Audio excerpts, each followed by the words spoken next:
Good afternoon. This is to the citizens of Jackson, Madison County, and I'm just going to read it. So, to the citizens of Jackson, Madison County, it is with mixed emotion that I submit my letter of retirement. It has been an honor and a privilege to serve the citizens of Madison County as your sheriff for almost 20 years. I've been a law enforcement officer for the past 42 years, spending the last 36 years here in Madison County. In 1972 through 1977, I served with the Humboldt Police Department. In November of 1977, I began my employment with the Madison County Sheriff's Office as a deputy. In 1982, I was promoted to the rank of sergeant in the Patrol Division, and later that same year, reassigned to the Criminal Investigations Division. I was first elected to the office of sheriff in Madison County in 1994, re-elected again unopposed in 1998, and re-elected in 2002, re-elected in 2006, and re-elected for a fifth term in 2010. In 2002, I was elected by my peers to serve as president of the Tennessee Sheriff's Association. Under my leadership, we've changed the image of the Sheriff's Office in a positive way. In 1998, we built the J. Alexander Leach Criminal Justice Complex after over 20 years of debating the proposal of building a jail, hiring over 100 officers to work in the jail in corrections. Of the 232 budgeted employees, I had the honor and privilege to hire all but 21. Increased court security.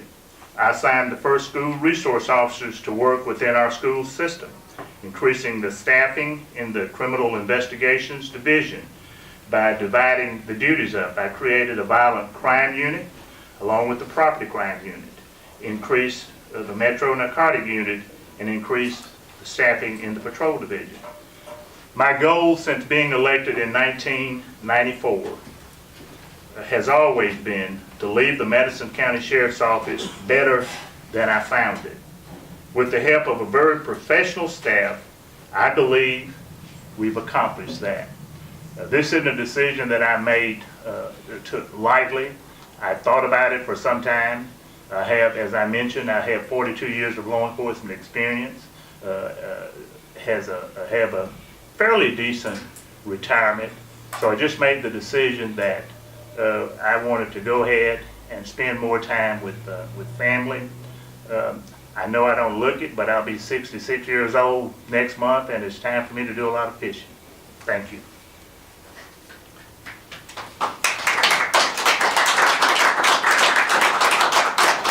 Any questions? My counsel is going to address any of the legal issues. I will say this, that we will aggressively fight those false charges. I'm working on the retirement papers now. Of course, it'll probably be, when you have 3 offices like I have, then it's going to be a while it'll take me at least to the end of the week to try to clear some things out. But I will turn the operation over to a very capable officer, Chief Deputy Cunningham, who has been one of the most loyal employees that a sheriff could have.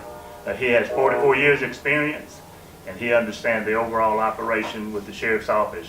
I've got numerous phone calls today after that hearing of people saying just that.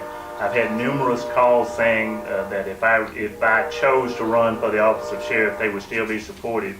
And really, those are the kind of calls and the kind of things that have really made it much easier for me in dealing with this crisis. But it's been overwhelming, all the calls that I've got, and I've talked to employees who had some of those same conversations with our citizens. The citizens have been extremely supportive of me, and I think you'll find that you'll still have a lot of those people still supporting me. Anytime you've been in an elected position for 20 years like I have, or been here at the department for 36 years, you're going to make, there are going to be people that disagree with some of the things that you do. But I can truthfully say, on the professional side, everything that I've done was in the best interest of the organization, and I leave here with my head hung high. You know, several weeks ago, sitting in my office alone, pondering, and I realized that I was at total peace with myself, and I think that was the key to it. Thank you. Thank you. Are there any updates on where the indictment is now? Nothing further other than what's already been scheduled. I know a judge, we just got a letter from the Supreme Court that designated Senior Judge Paul Summers to hear the criminal case. Judge Summers will, I'm sure, conduct the next appearance day and set any dates that need to be set or set a trial date at that time. I have, the last count that I had, I have about 15 grandchildren, so I think they'll keep me pretty busy. But again, I've worked ever since I was probably 14 years of age, so it's just time to retire and try to enjoy life. But I've enjoyed this. I don't regret the professional side of it. The citizens have been extremely supportive.